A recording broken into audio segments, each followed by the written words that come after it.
All right. Well, this is Red Pole Q here, and this is the next edition of the Asia Hang Suite.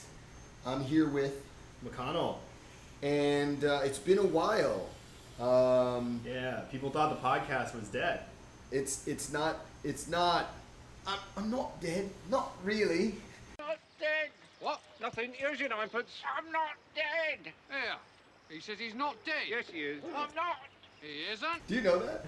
What's that from? It's from Monty Python. Oh yeah, that's and, right. That's right. What is it? History of the World? No, not the History of the World. Monty The Python. Holy Grail? Yeah, and the Holy Yeah, Grail. yeah, The search yeah. for the Holy Grail. Yeah, that's right. I'm That's not right. dead. Yeah, I Not forgot really. about that. Yeah. Anyway, it's been a while. We actually recorded one in February, and we had a special guest. But he's a bit of a shy boy, so Yeah, it was a really good podcast. Yeah. You know how shy boys are. so we ended up not using that, and it took us a while to get back to it. But we've had some major up dogs since then. You'll be able to see that now. Not only do we have the podcast here on redpoleq.com, but you can also find it over at SoundCloud at /RedPoleQ and over at iTunes. And if you do a search for Red Pole Q or the Asia Hang Suite, that's SUITE, like a hotel suite, then you will be able to find it, and you can subscribe so that you can get every episode. We're planning on doing it twice a month going forward, and basically, if you guys, you know the rules. You splash, I splash, and what that means is that if you guys subscribe and we get a lot of listeners, then we'll be happy to do more podcasts, because it's not like this isn't fun for us. We do have pretty busy travel schedules, but it's not that hard to sit down with a mic and get things going. All right, so let's with that extended intro, let's get into the meat of the podcast. This is 10% luck, 20% skill, 15% concentrated power of will, 5% pleasure, 50% pain, and 100% reason to remember the name. Okay, so first of all, I mentioned sort of a little bit briefly but I launched a new blog at redpoleq.com, and I did have a redpoleq.com blog before, and I do again. So you can go over there. There's 6 or 7 posts or something like that now, but those 6 or 7 posts are like, pretty hefty reading. I think the shortest one is like 800 words.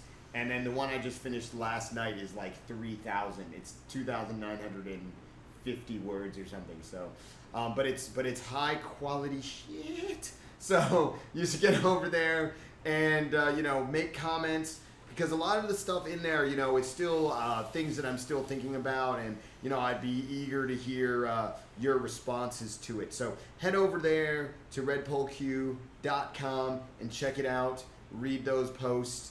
And let me know what you think, what you want to hear me talk more about, what was particularly interesting, what was unclear, and and anything else you have to say. If you thought that it's total bullshit, you can say that too. I don't care. All right. So here we go. So someone asked, when is the next podcast? Well, booyah. Now you know. Now you know. All right. That was the first question. All right, so we're gonna start. We got a bunch of questions in, because it's been a while, and then maybe we will have time to get into some of the other stuff that we have planned, because I keep a list. So we'll get to the questions, because I know you guys out there, you send in the questions and you want them to be answered.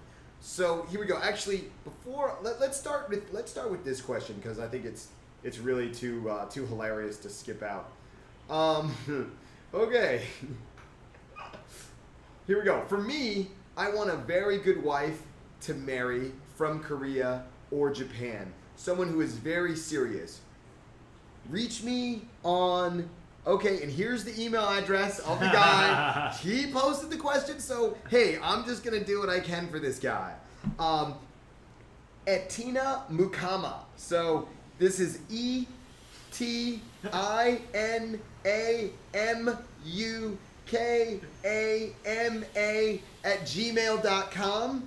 His phone number is +256 772-998-193. So if there's any ladies out there from Japan or Korea Listening in here. or anyone who wants to pretend to be a lady on here, or anyone who's got a spare Korean or Japanese girl lying around, Yeah. you can send them over to atinamukama@gmail.com. Anyone who hear about this guy on this here podcast, you come on and fuck with him. So there we go. All right. Now. So that's out of the way. Okay. We have another question here from Curly Pubes in India. I'm pretty sure his name is not Curly Pubes. He may also not be in India. We don't know. But he says, I'd like to hear more Dirty Bird or amazing success stories with women. Although I have to say, usually the amazing success stories do often involve Dirty Bird. So, they often go together. We'll see if we can get to some later. I know everybody wants to hear more Dirty Bird stories. And actually, I was met up with Mr. Lacombe just yesterday. And so I got to brush up on a few dirty dog stories, so might be able to have time for that. Okay. Someone says that we should reach out to Tom Torero and get him on the podcast. I guess they want to see some sparks. Head-to-head, yeah. Some sparks flying in a head-to-head matchup with Tom. Maybe we might consider that at some point. It could be interesting. I don't know. He seems to have a pretty busy schedule with his harem, so we could reach out to him and see what's what. So that might be in the cards down the line. And I think we already did this one. What's this one? How to game out with colleagues. I'm pretty Oh, sure yeah, we already in the 16. Yeah. Okay, cool. Okay, great. So let's get into what we have for some more of the stuff we have for this episode of the Asia Hang Suite. Okay, here we go. Wait, did we get this one? I'm pretty sure we answered this one, but I don't know which podcast we answered it on. If it was like the one we couldn't use or... Yeah, I think it's probably the one we could use. Anyway, we'll answer it. If we already answered this before, then maybe we'll give a totally different answer from what we gave last time, and then we can just fuck you guys up. Yeah. Fuck you guys. What is it? Oh yeah. Well, anyway, let's just keep it moving. Okay, so here's the question from Josh B. I am a rock climber, adventurer, and I love to travel. I am very laid back and usually don't take things too seriously. After college, I'm looking to live in various countries, spending around 2 years at each. I would like to be married before I go. Do you think a Japanese girl would work out better or a Korean girl? Right. Okay. So, let's see. So basically, we have this guy who's going to finish college, and then he wants to live in various countries, spending 2 years in each, and he wants to marry before he goes. And he's wondering if it's better to have a Korean girl or a Japanese girl. Okay. Notice he didn't say which nationality would be best. He said, is it better to have a Japanese or Korean girl? Yeah, well, you got to respect a man who knows what he wants. Yeah, that's right. So, I think this is actually a pretty straightforward question in a certain respect. Essentially, it'll be a lot easier to find a Japanese girl who will be able to do this with you. Just because Japanese girls in general are more down for having fun, and they tend to be they tend to have more varied lifestyles that allow for this kind of lifestyle. Whereas Koreans tend to have a much more structured life, and that structured life makes it harder for them to go and do random things for a large part of their time. Also, Koreans are much more concerned with whether they're fucking up their lives, and Japanese are more like, cool, fun times. And in fact, so I recently heard about a Japanese woman who is married, and she's not that... So first of all, I've got lots of stories about Japanese wives because we have a friend who's really into Japanese wives, especially if the husbands are watching.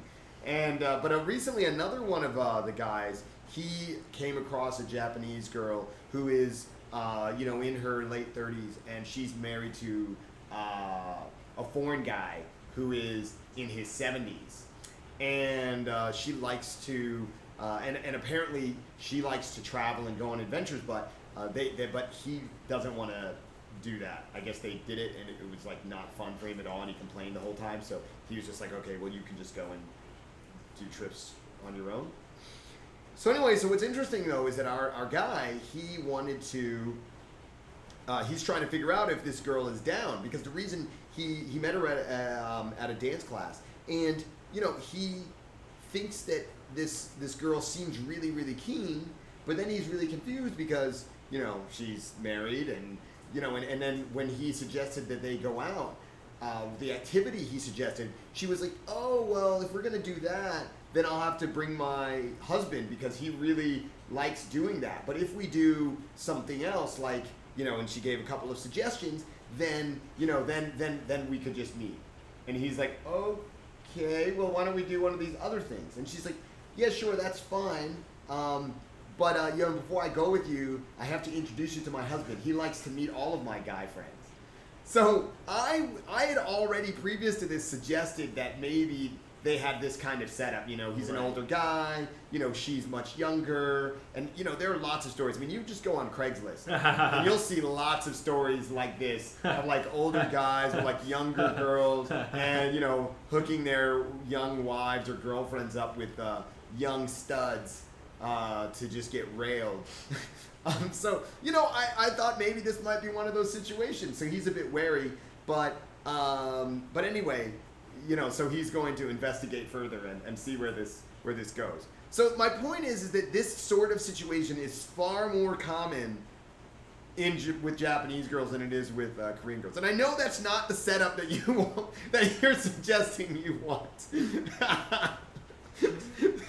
But I'm just saying that, Japanese girls in general are much more up for bizarre adventures. Yeah, if we did answer this question before, we gave a very different answer this time. That's for sure. That's for sure.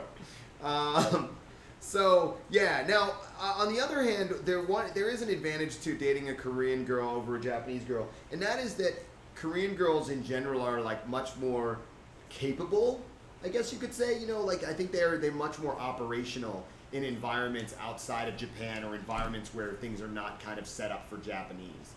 So in that respect, Korean girls probably travel a bit better, maybe. They're more independent, they feel a little bit more comfortable when they're on the edge of chaos, whereas Japanese girls, they really struggle with chaos, and things being disorderly. So I would say, probably, you should start with Japanese girls unless you just happen to really be into Korea. Yeah. Having said that, I have met at least one Korean girl. Blue M used to date this Korean girl who was a blogger, right, I think, or a writer.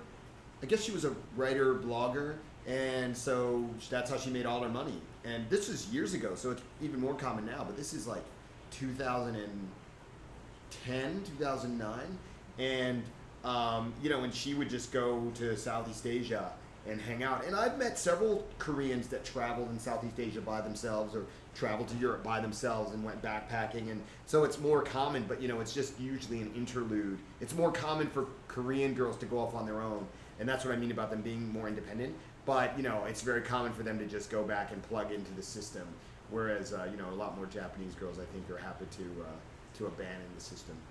Especially if they're just like working at a cafe, or doing something like that, or a yoga instructor. Yeah. Okay, let's move on to the next question.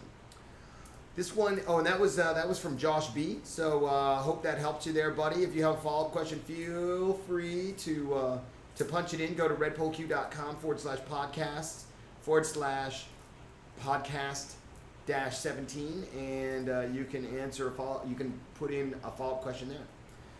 Okay, next question is from... We already answered this one on like an older podcast. This was like a few times ago. Really? I'm pretty sure. I'm pretty sure. I'm pretty sure that we just did it when we had our shy boy on. Yeah. Shy boy, hope you're listening in. Anyway, we might have answered this question too, but just in case, why not? Yeah. Why not let it fly? Thanks for the helpful blog. I'm alone here and sorely lacking a wingman. Is it okay to go to Shibuya clubs like Camelot by yourself? I mean, is it socially acceptable or does it look weird and put off girls? From TJ Audio. Okay, so first of all, actually, if you are in Tokyo or Osaka and you have and you feel like you're all alone, you should hit me up because you're not the only one. So let me know how to reach you, and I'll put you together with some other peeps there, because I actually have a good friend who is looking for wingmen in both places. I have some good guys who have some pretty good game, pretty good and somewhat weird game, but good nonetheless. Anyway, you'll have fun if you go out with them, and you'll definitely meet some girls. So if you need people to go out with, just shoot me an email or something, and I'll start putting you guys together with one another.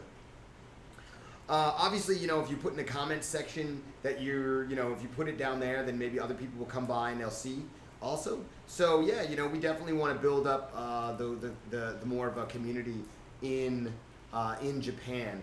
And in fact, probably in August, I might even be coming through Japan. Well, for one thing, because I was thinking to do a lecture, not a lecture, a seminar there on a weekend, on a Saturday and Sunday, do a 2-day seminar there. And for two things, there's a pussy licking contest that I've been invited to attend. That's not a joke, by the way. There actually is a pussy licking contest. Yeah, I haven't decided if I will actually compete or not, but I may do, and any girl who can hear me on this podcast who's interested in being a practice partner, you feel free to hit me up. Can always use a bit more practice. So yeah, you can come on and fuck with me. All right. So yes. Anyway, going back to the question, yes, you can go to Shibuya clubs like Camelot by yourself. Girls don't really care. If you don't care, then girls don't really care. If you're, if it really bothers you, you can say, oh yeah, my friends already left. Or you can say like, oh, my friends had to get up early tomorrow, so they wanted to go home, but I wanted to come out. Or anything like that. I mean, you don't want to seem like you don't have any friends. That's bad. But if you're just like, oh yeah, my friends prefer to go to Roppongi because, all the Japanese girls know that most foreigners like to go out at Roppongi. So if you're like, well, yeah, most of my friends like to go to Roppongi, so I didn't have it. But I like Camelot better. I like to be around like a more Japanese environment or something like that. Then you're good to go. And by the way, I highly support you being at Camelot. Yeah, definitely. Oh man, Camelot. I need to hit that up next time I'm in Japan. Oh yeah, woo, Camelot. Okay, it's kind of unfortunate when T2 closed. I also quite liked T2, but anyway, such is life. The club scene in Japan is very changeable these days. But anyway, moving along. Okay. Hey, Red Bull Q, I just would like you, bud, to answer my question concerning Asian women. I'm struggling to find a Korean girlfriend through the internet these days. Well, you're not the only one. But I'm not that lucky in this. You're also not the only one. While you're busy looking for a girlfriend through the internet, Viking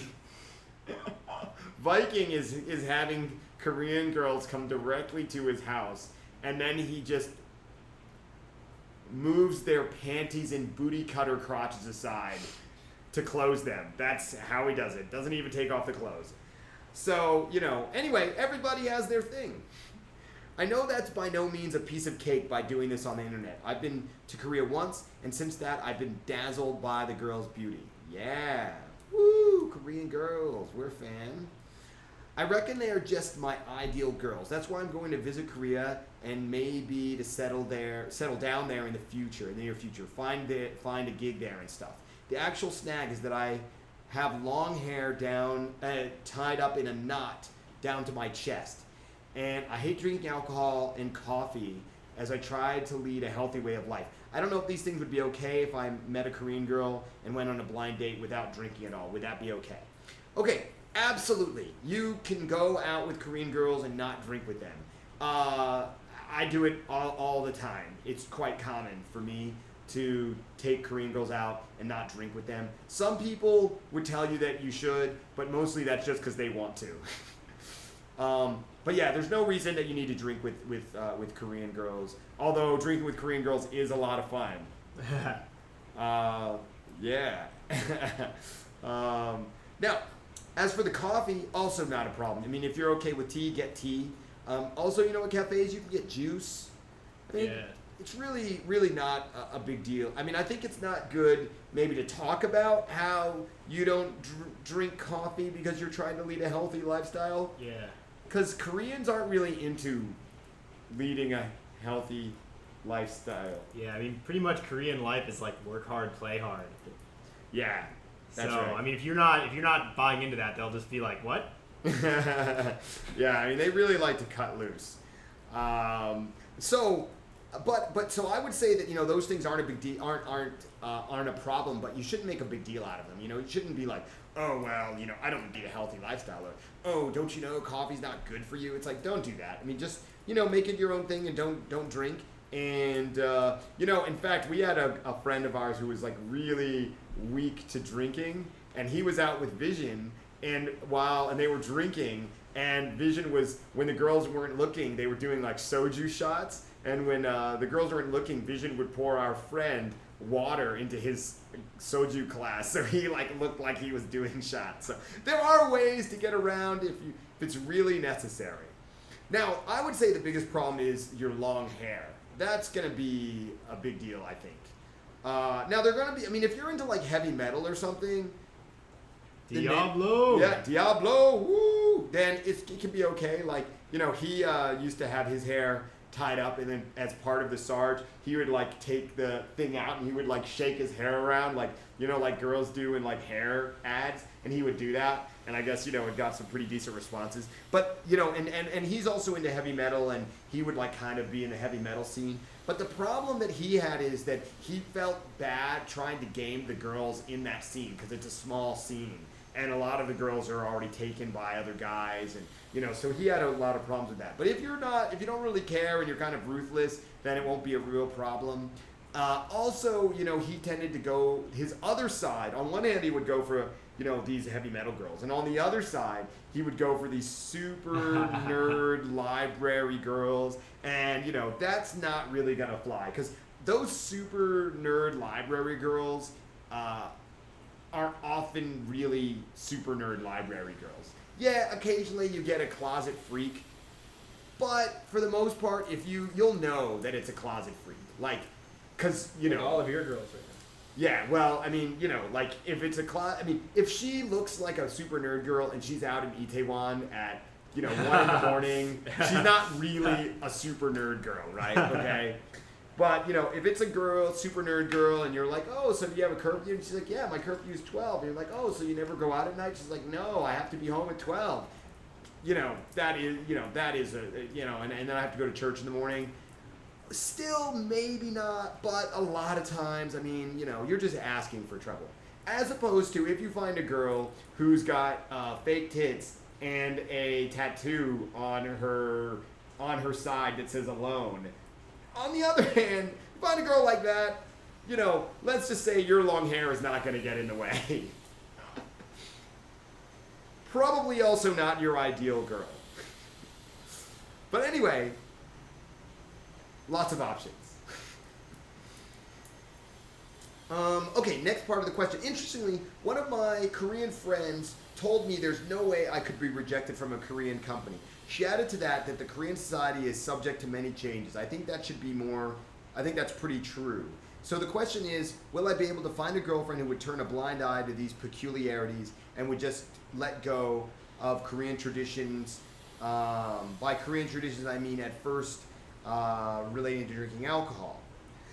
Regards, Dan. Okay, so I already answered the first part of your question. The second part about getting a job, I think you're going to have a really hard time getting a job with long hair. Now, having said that, our boy Diablo, he has quite a great teaching job there.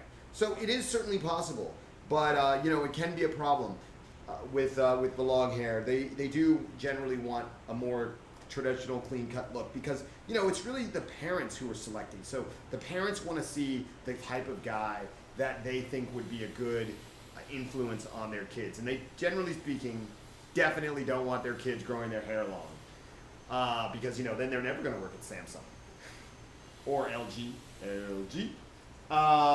And what was the other part that I wanted to say about that? But yeah, there are lots of Korean girls, and especially these days, we were out in, did you make it to Hongdae last time? No. During the summit? Yeah, you didn't make it to Hongdae. No. Oh yeah, we did Itaewon and Octagon. Oh yeah. Oh yeah. Well, if you maybe next time you should try and hit up Hongdae because you've never been. It's so. No, I've been to Hongdae. But not recently. It's way more wild than it used to be. Really? Yeah, it's a fucking freak show there now. Really? Yeah. Like outside? Yeah. It's a real freak show. Wow. You're just like, it doesn't even, it's like not Korea. It's so strange. There's all these fat girls and, wearing tight clothes. I even met this Korean girl, Vision opened the set, and I came in and winged him. And the girl was like, oh, we don't like going to Gangnam. Because we were like, oh, do you guys ever, I was like, oh, do you ever come south of the river? And she's like, no, we prefer to hang out in Itaewon. And I was like, yeah. Wow. I was like, okay. Wow. So, yeah, it's pretty, it's even if you're not drinking, you can still have a messy night. So Itaewon is classing up, and Hongdae is getting dirtier. Absolutely. Absolutely. If you thought you were getting dirty in Itaewon, Yeah. Wow. you don't even know. I didn't even know about this new Hongdae. I'll have to Investigate? investigate further. All right, so moving right along. All right, so I hope that answers your question, Dan. Thanks for asking. Okay. Oh, are you guys interested in hearing about some simple workout techniques for bulking up? Because we have a guy who was a power lifter, and there's even a picture of him lifting a car, and he's one of the guys, The Rock, and he did a talk at the summit 3 years ago maybe, and it was really good, and the guys got a lot out of it. So if that's something that interests you, because getting in shape definitely helps with Asian girls because they're used to like guys who are not fat. So it definitely is a big help. So if you are interested, let me know, and we can invite him on for the podcast. Okay. Oh yeah. I don't know why this is on here, but apparently we're supposed to talk about why Southeast Asia is a dating and development disaster. Yeah. So maybe you have a few things to say about that. A lot of guys, they think that going to like Thailand or something is going to be the solution to their problems. What say you? So I lived in Thailand for a couple of years, and I actually think Thailand is really great. And I really enjoyed living there, and I enjoyed like a lot of things about Thailand. But I think if you're trying to like improve your life, if you're like into personal development, or you're trying to improve your dating life, it's really kind of a bad place to go, or it's gonna really cause it could potentially cause a lot of problems for you. And the reason is just because the dating system in Southeast Asia is not really normal. And what I mean by that is, if you go and pick up in Japan or Korea, mainland, Hong Kong, you're going to get a pretty typical experience where you'll go out and, you'll approach the girls you want to get, and then, you'll run your day twos, and, you'll lose some of the girls, and you'll get, a handful of them. And it'll be pretty normal, and you'll be able to pretty much get the girls that you want. Assuming that you know game and you're working to consistently improve. So you can generally like go for the top tier girls and you can get some of them. And everything, all normal pickup pretty much works in those places. In Southeast Asia, it's not really like that. And one of the big reasons it's not like that is because of like the socioeconomic like conditions in Southeast Asia.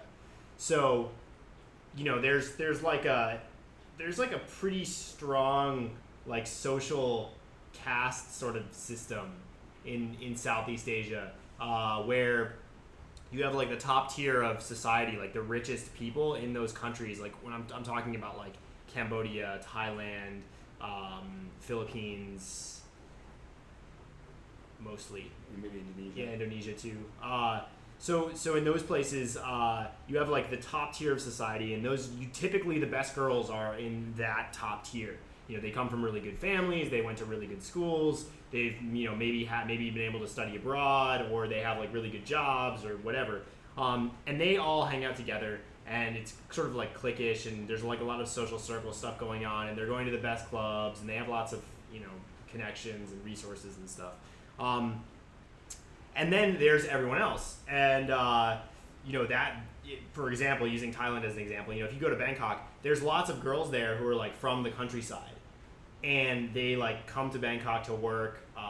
It's kind of like a city of migrants, sort of. The people who are from Bangkok are usually pretty wealthy, so you have like lots of people there who don't come from wealthy families and who aren't considered like very attractive by like Thai, like the local Thai beauty standards. So they have darker skin. Maybe they're not as in, they're like not as in good shape, but they're in better shape than a lot of girls in the West. So a lot of times guys will go to Thailand and they'll find it's very easy to meet and date girls who are like not what Thai guys are looking for. They're not like, high up on like the local beauty scale, but meaning they're ugly. Well, by Thai standards. By Thai standards, right? Because in Thailand, they have this thing where the most important thing is that your skin is white. Right. If you got a girl, a fine joint, and she is dark skinned, then for Thai guys she's just ugly. Yeah. And whereas if they get like a fat girl with white skin, they would be into that because it's got white skin.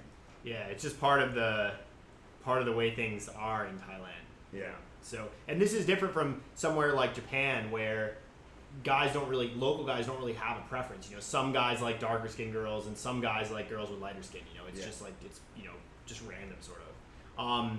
But in Thailand and other Southeast Asian countries, there is this thing. So you should at least be aware of that if you're going to Thailand. You should be aware that if you go there as a Western guy with like a pretty good career and like pretty good social standing, then it will be easy for you to meet and have sex with a lot of girls. But there's the reason for that is that a lot of those girls are the girls Thai guys don't want.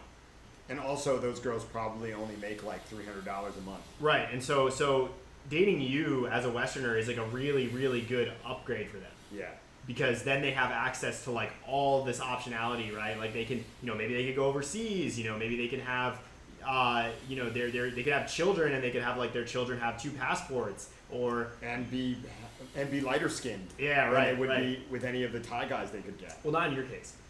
Not in my case. Wow, that's exactly one of my problems. Yeah. So you should be aware of all of these things if you go to Southeast Asia, and be aware that you're gonna even if you think you're making progress, a lot of times you're not. Yeah, we have some guys that we know, and they thought that they know game, and then they went to Japan, and they're like, game doesn't work here. Yeah. And it's like, well, no, it's that you don't have game because you were in Thailand.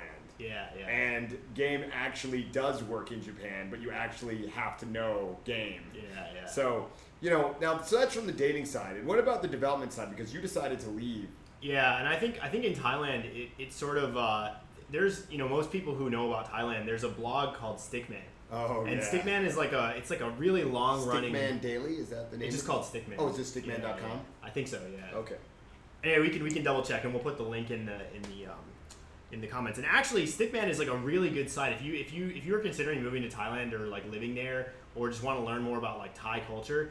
He has like these like really massive articles. Like there's one article on living in Bangkok that I think is like it's something like I don't know. It's massive, but I think if you like try to print it, it's like 20 pages or something. Oh. It's like a massive article.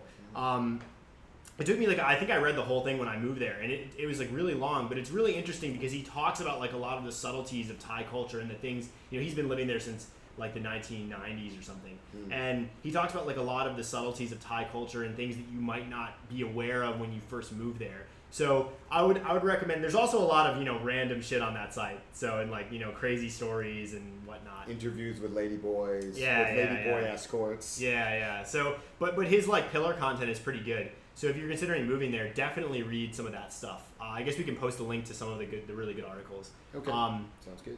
Yeah, but but actually one of the things he says in one of those articles is that you have to, if you're going to live in Thailand and you don't want your life to be, to like unravel and become a disaster, you have to be very proactive in terms of doing things that are good for you. Because most people who go to Thailand, they go there because they want to like relax and live a very easy life. Even people who are pretty successful, like we know quite a few guys who are very financially successful in Thailand, but most like really they're just kind of hanging out and like living a very easy life.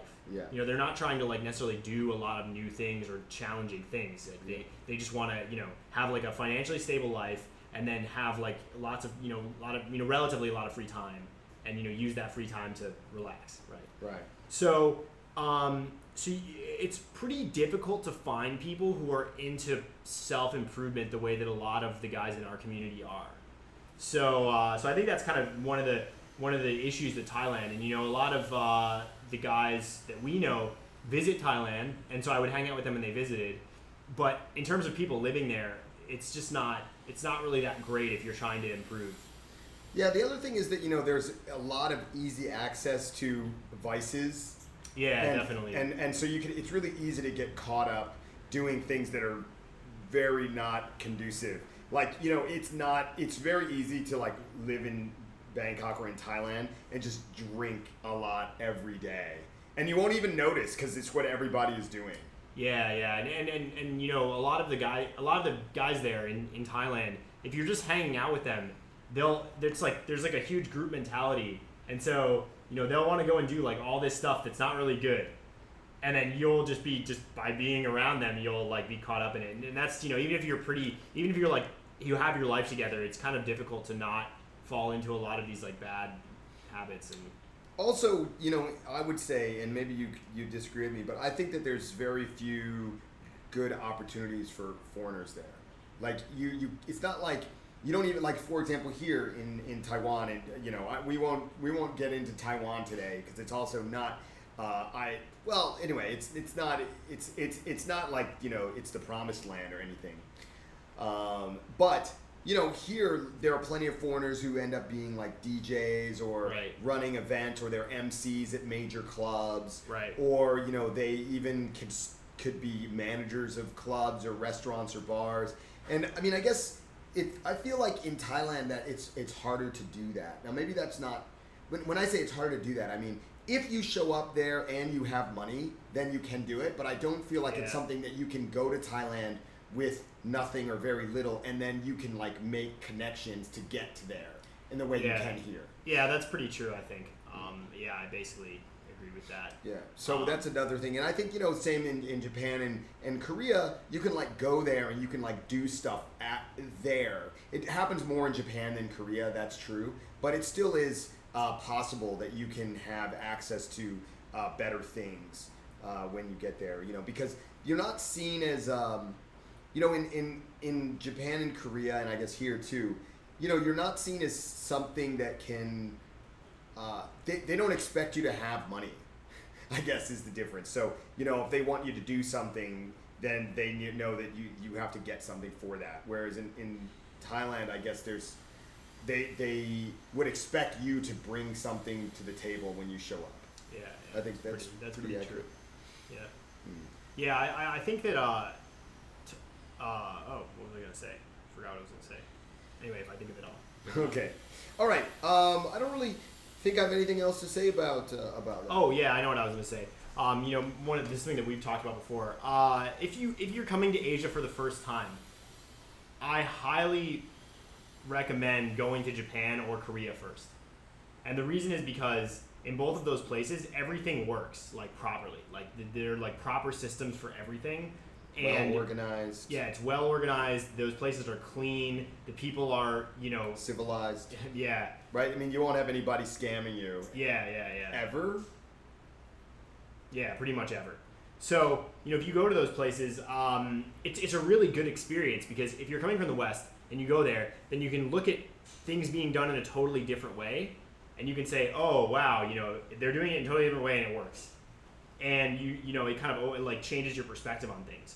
Whereas if you go to, like, mainland China or Thailand or Hong Kong first, or even Taiwan to some extent, it can be kind of a mess for you because you'll like see, it's I don't know how to explain this. Do you know how to? Yeah. So what happens when you go to Japan or Korea, you can like have a respect for their local culture in a way that's much harder to do when you go to a place like Thailand or Cambodia or even.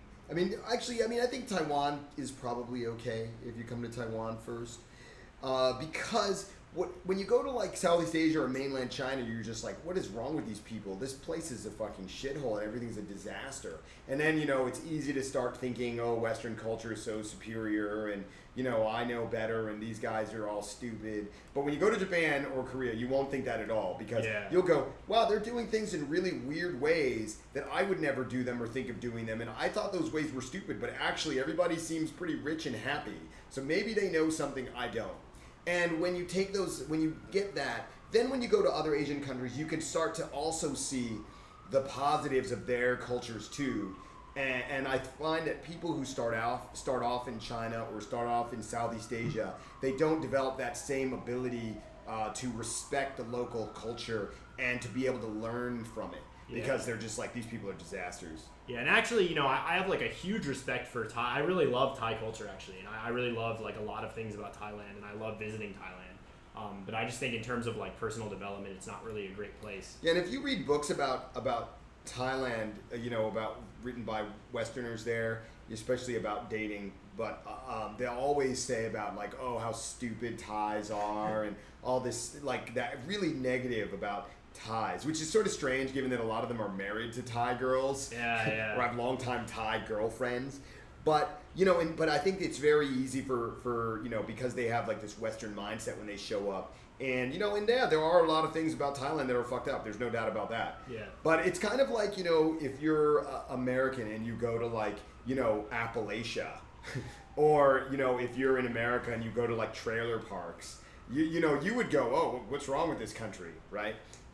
It's like that when you go to Thailand, except that most Americans who travel in other countries don't think about those parts of America, so they forget about how bootlegged America is. And so, I think it's really like that. So so I agree with you that it's much better to start off, because when I went to Japan, I was just like, wow, they must really know how to do things right. I mean, this is great. They've got so much awesome stuff here, like, and I just wanted to understand how they could like think differently, and I really thought that whatever they thought must have a lot of merit to it because because they were doing a good job of making it in life.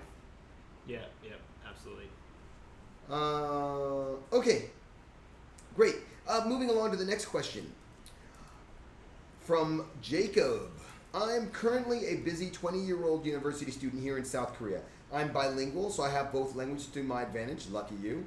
I don't have a problem dating foreigners or Korean girls. Foreign or Korean girls who are 6, 7, or 8 are not that hard to score, but it seems that I can't seal the deal with the 9s and 10s who are Korean. I can't seem to crack the ceiling at the top. If I show my dominance, value, creating escalation, communication, game, humor, and etc., I'm always attracting 7s or 8s, but it's hard with the 9s or 10s. Every guy better at game than me for sure approaches them, but I guess I have to be different.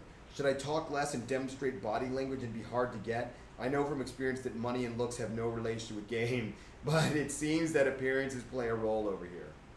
Okay, Jacob. So first of all, good job getting out there and trying to get those top tier girls. Respect. Yeah. You know, any guy who's going out there and trying to get that top quality, you know, you gotta respect. So but you've got a few misconceptions here. Well, first of all, I'll tell you what you got right. Appearance does play a big role in Korea, and when I say a big role, I mean that if you are above a certain level in looks, then it makes things a lot easier. However, if you are not above that threshold, then it basically doesn't matter. So if you're below that threshold, then you know your looks are, you know, they don't help and they don't hurt, assuming you're clean, well groomed, dressed well. By the way, if you think you need to work on your fashion game, McConnell over here is the king of fashion. So, and he's going to be doing a seminar in Korea coming up fairly soon in July. Yeah. In July. Right. So, you know, if you're interested in attending, keep an eye out, and of course you can put a comment on the page there, and then if you want to attend, then that can be a possibility for you. Now, so moving along, right. So yeah, looks matter, but only if you're really good looking. If you're not really good looking, and when I say really good looking, I mean by their standards, and you only know that by approaching. There's no way to know unless you just approach, and then see how girls react. Or at least I don't know if you'll know, but I would know if I saw you. Okay, so that's the first thing. Appearances definitely help. And I would say the same with money. Money is the same. If you have a lot of it in Korea, then it definitely helps. But if you just have like normal money, then it's no problem. You know, don't be cheap, but you know, you don't need to spend a lot of money. I mean, but it definitely seems to help if you have a lot. But you know, Koreans are pretty rich, so the amount of money you need to be impressive is actually quite a lot. Yeah. So it's so much that it's not that common they're going to come across it. You know, it's like if you did have a Mercedes-Benz in Korea, in Seoul, that would help a lot. But no one's going to have a Mercedes-Benz. It's a stupid way to spend your money, and Korean girls know that it's stupid, so they don't care that you don't have that. But if you do have that, then they know that you have stupid amounts of money, and, you know, obviously having stupid amounts of money is a good thing. I mean, obviously. Okay. Now, in terms of your other aspects of your game, yeah, I mean, you know, your game's got to be tight with the 9s and 10s. Talking less and playing hard to get. Don't do that. That's not going to work. Yeah, that's the worst. Yeah, I mean, they're just not going to notice you. Yeah. You know, they don't have time to chase after the guy who's playing hard to get when there's the other guy who's handsome, you know, who's driving by to pick them up in the Mercedes-Benz I was just talking about. Yeah. You know, you can beat out that guy, but you're not going to beat him out by playing hard to get. Forget that. Now, I mean, yeah, what is that, hard to get? Don't do that. Don't do that. You know, there's only one country in Asia where that may actually work. And that would be Taiwan. Yep. But Taiwan is weird. But anyway, you can't even really play hard to get here. You're not really playing hard to get. Yeah. You're actually playing easy to get without... You're playing easy to get, actually. Anyway, it's hard. It's too much to explain right now. But Yeah, Taiwan is really. We might have. And maybe Special we'll edition. even get what's his handle? The Taiwanese dating coach. What's his? Oh, I don't know. Oh, the zebra. Zebra. That's right. Yeah. Maybe we'll even get Zebra on for one of Yeah. these, and he can talk about Taiwanese girls, because he teaches Taiwanese guys, you know, game. Yeah. Something like that. Yeah. Right. So yeah, don't play hard to get. You got to show a lot of interest, and you got to put in a lot of effort to get these top tier girls. Yeah. The 9s and the 10s they're hard. You know, that's why they're the 9s and the 10s. Yeah. Because they're hard. So, you know, but unfortunately, game, like proper game is made to get 9s and 10s. As Mystery said. Ain't no question. This is for beautiful women. 9s and 10s. Yeah. I mean, really, like, actual proper game is designed to get you 9s and 10s. It doesn't, you know, if you're running like normal mystery method style pickup on like girls who are like below that threshold, it doesn't work really. Yeah, not, it's not necessary. It's like not necessary. overkill. Yeah, it's like way overkill. Yeah. So, but you do need to run proper game to get 9s and 10s. Yeah, absolutely. I mean, to have a chance at getting 9s Yeah, and 10s, right? that's right. You're still gonna lose out on a lot of them because that's just part of. It's just hard. You know, Right. pickup is hard sometimes. Now, the other thing I want to say about why that is the case, why you can't play hard to get with 9s and 10s, is it's sort of like, they have a lot of guys who are after them. And if you meet them through cold approach, they know a lot of these guys better than you. They have a lot more information about them. And so it's much easier for them to make a buying decision about these other guys than random Jacob who just rolls up on them at a club or on the street or at a cafe or whatever. I hope you're doing all those things while you're in Korea, because if not, you're missing out. That's right. More for us. Yeah, right. Oh yeah, more for us. Okay, so they're looking for like really top tier guys, and the only way to really know if a guy's top tier is to know a lot about him. There's lots of guys that are good looking, and there's lots of guys that have good careers. And, they have choices of lots of those guys. So they're going to be looking at really much more specific traits. I kind of think of it like this. Like, if you were trying to decide between buying a Toyota Camry and let's say a Mercedes-Benz, it's like a really obvious that a Mercedes-Benz is better than a Toyota Camry, right? I mean, a Toyota Camry is a good car, no doubt. I had one and I really loved it. But, a Mercedes-Benz is better, right? I mean, everybody knows that, whether that's actually true or whether it's just true because of the marketing. It doesn't matter. The point is that is more in demand, and it's obvious that you should choose the Mercedes-Benz if you're offered a choice of 2 free cars, unless you can't afford the maintenance on the Mercedes. Anyway, okay, but now, on the other hand, if you are choosing between, a Ferrari and a Lamborghini, you probably don't have enough information at your disposal to know which of those is a better choice. You're going to have to do a lot of research to figure out which one is better. And that's kind of the way it works with a girl who's a 9 or a 10. She's choosing between a Ferrari and Lamborghini, except it's not only one. She's choosing from, 10 or 20 Lamborghinis and Ferraris. And so she needs quite a lot of information to know whether she should be getting with you.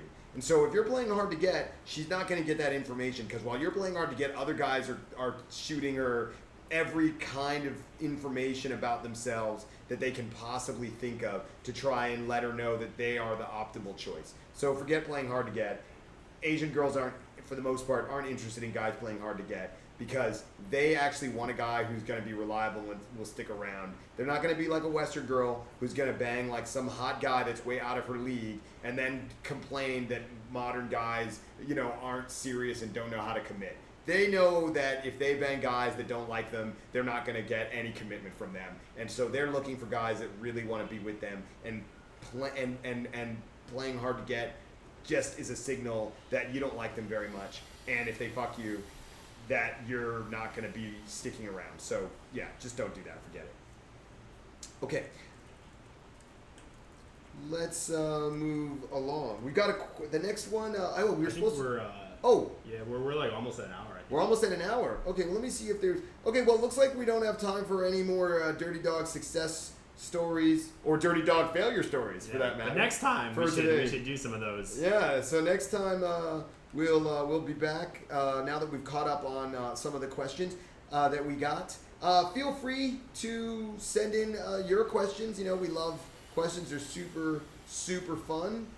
And just a preview, in some future episodes, we're going to talk about texting, the different apps, because different countries use different apps, and we'll talk about some of the things you should know about using them.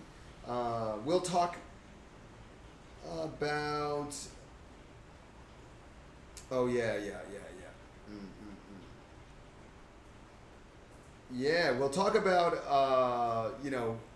threesomes, I guess. That looks like what this is supposed to be about. And we'll talk about how to girl-proof your Facebook. Because yours truly has been busted multiple times because of Facebook. But I think I finally got that under control. So we'll talk about that. And a few other things. So there you go. We're looking forward to making this a more regular thing. We're pretty excited. Well, I'm pretty excited. I don't know if McConnell's excited. Yeah. But we're pretty excited about having the podcast up on iTunes and on SoundCloud. Looking forward to getting a lot more traction there. So head over to either SoundCloud or iTunes or both and follow us. Click the like, subscribe, whatever it is. And as I said, you know the rules. You splash, I splash. Yeah. All right. See you guys. Not dead. What? Nothing. Here's your ninepence. I'm not dead.